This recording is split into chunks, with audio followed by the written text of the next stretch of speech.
समस्त को praise the Lord मो प्रभु दास पास्टर मनोहर श्याम मोर प्रिय माने जगत अनेक प्रकार स्वर रही अछि मात्र ईश्वर वाक्य कहे मोर मेष माने मोर स्वर को शुणती। ईश्वर स्वर एमती कौन रही अछि मोर प्रिय माने आम ईश्वर स्वर को शुणा पड़ो। अब्राहम को गोटे स्वर आसला जे अब्राहम समुद्रर बाली परी आकाशर तारा मान परी आमे तुमर वंश को वृद्धि करवा।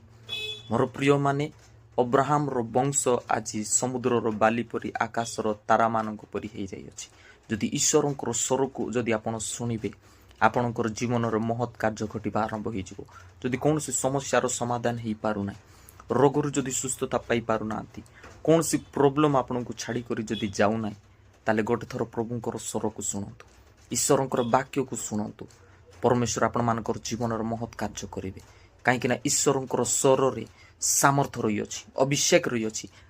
से ईश्वर स्वर आपण मानकर जीवन महत् काम करिवो।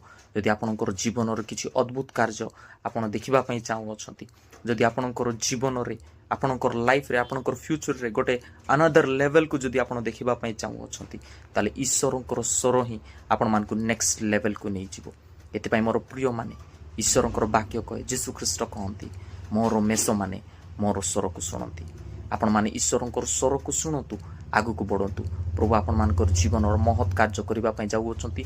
आ प्रभु आपण मानकु एक नेक्स्ट लेवल को नहीं जाउछंती यीशु ख्रीष्ट सामर्थ्य नाम रे। ए वाक्य द्वारा प्रभु आपण मानकु समस्त को आशीर्वाद करंतु। God bless you. आमेन।